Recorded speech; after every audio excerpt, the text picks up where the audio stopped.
येणाऱ्या काळात यशोमतीताई ह्या खासदारकीला उभे राहतील आणि दर्यापूर तालुक्यातली तिकीट हे माननीय खासदार बळवंतराव वानखडे यांना मिळेल, तेव्हा कुठेतरी अपेक्षाच्या बोजाखाली जाऊन सुधाकर पाटील भारसाकडे यांनी शिंदे सेनेत प्रवेश केला।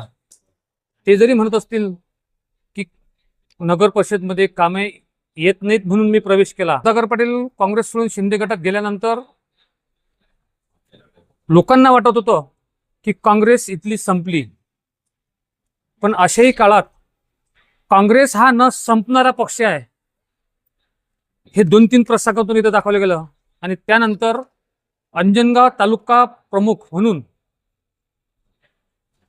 प्रमोदजी दाळू हे कायम राहिले आणि सुधाकर पाटील भारसाकडे गेल्यानंतर जे दर्यापूर तालुका काँग्रेसचं पद आलं, एकनिष्ठ म्हणून ज्यांना अमरावती जिल्हा ओळखते असे सुनील पाटील गावंडे यांना पुनश्च तालुका अध्यक्षपद दर्यापूरचं मिळालं। नमस्कार दादा। दर्यापुरात काँग्रेस स्ट्रॉंग आहे, अंजनगावात काँग्रेस स्ट्रॉंग आहे, पण मधात काही नेते गेल्यानंतर जो काँग्रेसवर फरक पडला तो तुम्हाला किती टक्के वाटते की काँग्रेसवर फरक पडला? गेल्या 10-15 वर्षापूर्वी असाच एक प्रसंग दर्यापूर काँग्रेसमध्ये आला होता। अशा परिस्थितीत खेड्यापाड्यातली ग्रामीणची मंडळी घेऊन, सर्व मंडळी घेऊन आम्ही ती काँग्रेस उभी केली। आणि तुम्हाला माहीतच असेल, नुकत्याच मग जिल्हा परिषदच्या निवडणुका लागल्या।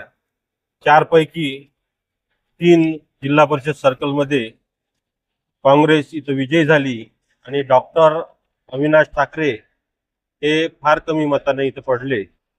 तेव्हा माझ्यावर पक्षश्रेष्ठींनी जबाबदारी दिली होती आणि काँग्रेसचा एक कार्यकर्ता म्हणून आजही ही जबाबदारी दर्यापूर तालुक्याची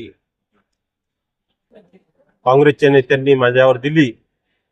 मी दर्यापूर तालुक्याचा तालुकाध्यक्ष म्हणून नाही, तर एक काँग्रेसचा कार्यकर्ता म्हणून काँग्रेस कशी वाढील त्याच्यासाठी मी सर्व काँग्रेसचे कार्यकर्ते सोबत घेऊन काँग्रेस कशी मोठी होईल आणि काँग्रेसचा विचार हा घराघरात कसा पोचेल याचे मी प्रयत्न करेन।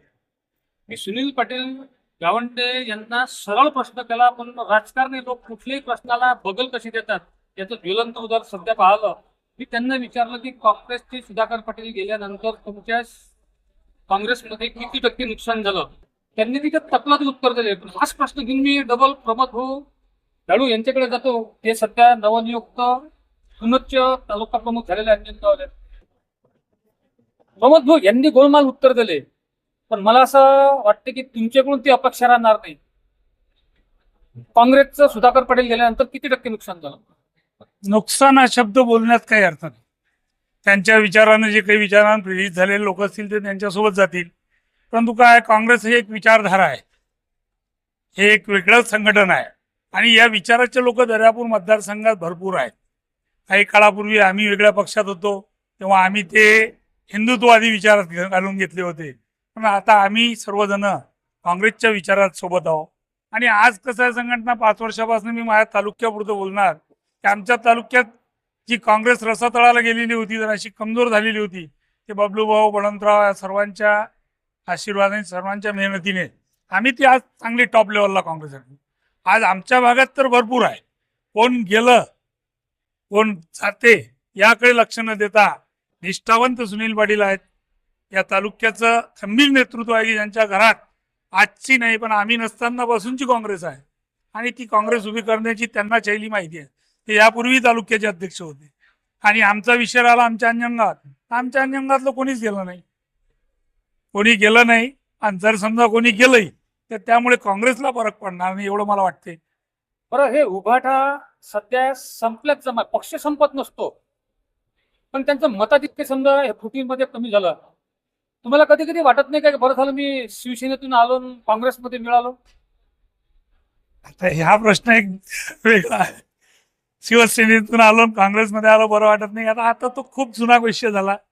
मी तेव्हा होतो शिवसेनेत प्रकाशभाऊ बारसागडेंच्या आणि सोबत. मनाला कुठेतरी वाटलं संपलेल्या पक्षात आता जरी गेलो नसेल पण संपलेल्या पक्षातून संपाच्या अगोदर मी काँग्रेसमध्ये आलो याचं मनाला समाधान वाटत नाही का? आता संपवलं कसं ना, आम्हीच आमच्या तयार करून दिलं त्यांना. तिथं एक मतदार म्हणजे इथं काही नव्हती, जिथं शिवसेना काही नव्हती. आमच्या वरिष्ठ नेते मंडळांनी महाविकास आघाडी केली, तिकीट गयान बोलावटे यांना दिलं. आम्ही सर्वांनी मेहनत केली, ते आमदार झाले. आणि माझं असं म्हणणं आहे, इथं शिवसेना काही नव्हती तर मग तुम्ही शिवसेनेलाच तिकीट का दिली? ते तो माझा विषय नाही. हे तुम्ही बोलताना बोलले की बा इथं शिवसेना नव्हती, मग संपलेल्या शिवसेना नव्हती हा विषय नाही. शिवसेना असतेच, प्रत्येक पक्ष हा असतोच. शिवसेना नव्हती. पक्ष हा असतोच कुठेही. पक्ष नका आपण हे म्हणूच शकत नाही की सर्व संपले. प्रत्येक गावात प्रत्येक ठिकाणी पक्ष हा असतेच. परंतु कसं आहे की जी समजा रस्ता तळायला गेलेली होती, काही राहिलं नव्हतं, जे शिवसेनेचे खरे शिवसैनिक होते ते पुन्हा काँग्रेसमध्ये गेले. मला थाट पडला नव्हता का की गजानन लवटे निवडून आल्यानंतर इथं काँग्रेस पक्ष मागं जाईल आणि शिवसेना उभारली? नाही नाही नाही नाही, असं काय. कामही आम्हीच केलं, आम्हीच आमदार केलं. आज ते शिवसेना काही पुढे जात असते का? आम्ही आमच्या जागेवर आहेत. मी वळतो सुनील पाटलाकडे. त्यांनी पहिल्या प्रश्नाला बगल दिली पण मला असं वाटतं की दुसऱ्या प्रश्नाला ते समर्पक उत्तर दिले. काँग्रेस तुमच्यासारखे निष्ठावान आहेत, अशांना तुम्ही पक्ष संपला नाही याचा आधार दर्यापूर तालुक्यात कशी देसाल? आता काय विचार केला, विषय आला विचारधारेचा. जिथं विचारधारेचा विषय येते तिथं कॉम्प्रोमाइज होत नाही. काँग्रेसची विचारधारा ही सुरुवातपासून आहे. जेव्हा काँग्रेसवर वेळ आली होती तेव्हा मी चालू केली, पण सुधाकर भाऊने त्याच्यात मला साथ दिली. या सर्व याच्या मिळून आम्ही ते मोठी केली. पण आज भाऊंनी पक्ष सोडला. जे संघटन आहे ती मी प्रयत्न खूप केले तालुका लेवलला की एकत्र बसायचे. हे त्यांनाही माहित आहे. पण काही गोष्टी त्याच्यामध्ये झाल्या, त्यांनी निर्णय घेतला आणि त्यांनाही माहित आहे की हा काँग्रेसचा आहे आणि तालुक्यालाही माहित आहे. माझं असं म्हणणं आहे की जे लोकांमध्ये त्यांनी सांगितलं की वरिष्ठांनी डावललं याच्यात हे सत्य आहे का तुमच्या विचारानं असत्य आहे? मी तालुक्यापुरतं बोलतो.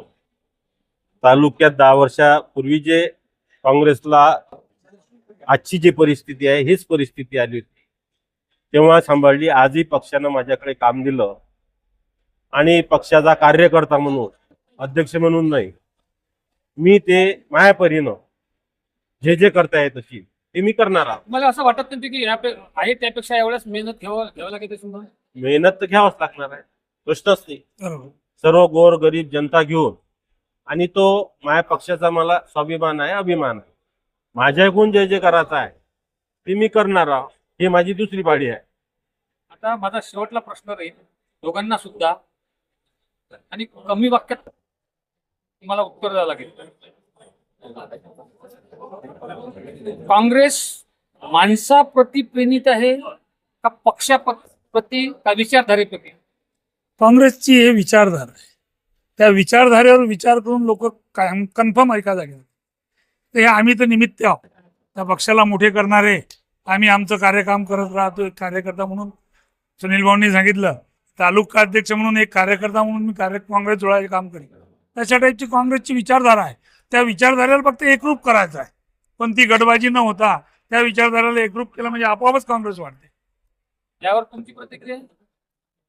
स्वातंत्र्य काळात ज्या पक्षांनी स्वातंत्र्य मिळवून दिलं हा एक जुना पक्ष आहे आणि त्या पक्षातूनच हे छोटे छोटे पक्ष बाहेर पडले. आज ही परिस्थिती झाली. भविष्यात आताचे जे आपण तुम्ही वातावरण पाहता, या सर्व लोकांना याचे चटके लागणार आहे आणि सर्व विचारधारेचे, काँग्रेसच्या विचारधारेचे जे लोक आहेत हे सर्व काँग्रेसला जॉईन होणार आहे. आणि एक दिवस याची सुरुवात बीजेपीनंच केलेली आहे आणि एक दिवस दोनच विचारधारा इतर राहतील. एक काँग्रेसची सर्व धर्म समभाव आणि एक हिंदुत्ववादी, या दोन विचारधारेच्याच इथलं पुढे भविष्यात जे काही होईल ते होईल असं चित्र आहे.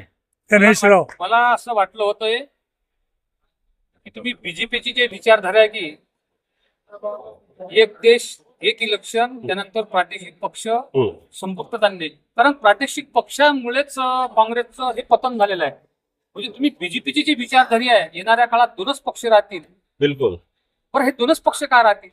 दोन विचार दोन विचारधारा आणि याच्यामधूनच हे छोटे मोठे पक्ष आता पाहायला पवार साहेब आहे, आपल्या पश्चिम बंगालच्या ममता बॅनर्जी आहे, हे जेवढे काही पक्ष असतील छोटे मोठे हे काँग्रेसमधूनच निघाले, काँग्रेसमधूनच बाद झाले आहेत. आप आहे दिल्लीमध्ये म्हणजे हे सर्व बीजेपीने वन नेशन वन इलेक्शन जो नारा लावला, त्या गोष्टीलाही तुमचं समर्थन आहे असं म्हणण्यास काही हरकत नाही. याचे चटके सर्वांना बसणार आहे. त्याची सुरुवात झाली.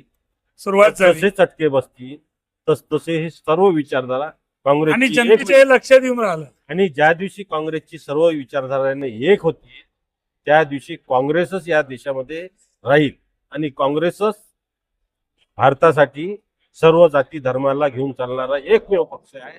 त्याला विजन आहे आणि तो पूर्ण भारतभर पक्ष असलेला एकमेव आहे. त्याचं जोरात काम राहुल गांधी चालू केलेलं आहे आणि त्याला पूर्ण मीडियानं जर साथ दिली तर आजही एका 8 ते 10 दिवसात काँग्रेसमुळे झाल्याशिवाय राहणार. तर याच्यावर म्हणणं असं आहे माझं, तुम्ही मीडियाचे प्रमुख आहे, मीडियाच्या माध्यमातून तुम्ही विरोधी पक्षनेते जे राहुलजी गांधी आहेत आमचे नेते, त्यांचे जे काही भाषणं होऊन राहिले ते फक्त व्हायरल करा. काय विजन आहे त्या माणसाचं? लोकाभिमुख माणूस आहे, नेता नाही, तो जनतेतला कार्यकर्ता आहे, जमिनीवरचा आहे.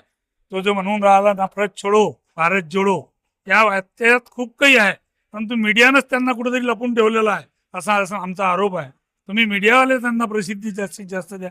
राहुलजींचे विचार जर गावागावात घराघरापर्यंत पोचले तर खरोखर आज काँग्रेसशिवाय दुसरा पर्याय राहणार नाही. हे होते नवनियुक्त तालुका प्रमुख सुनील पाटील गावंडे, सध्याचे कृषी उत्पन्न बाजार समितीचे सभापती, आणि पुनश्च त्यांच्याकडे अंजनगावचा जो भार स्वीकारला त्यांनी काँग्रेस कमिटीचे तालुकाध्यक्ष म्हणून प्रमोदजी दळून. त्यांच्या बोलण्यावरून तरी असं वाटलंय की येणाऱ्या काळात काँग्रेस हा बीजेपी समोर आहे त्यापेक्षा पर्याय उपलब्ध करून देण्यास हे जोमाने विधानसभा दर्यापूर तालुक्यात सुद्धा कामाला लागतील असं म्हणण्यास काही पत्र. गंगा या ठिकाणी गणेश साखरे, कॅमेरामॅन राजेश गवई. धन्यवाद.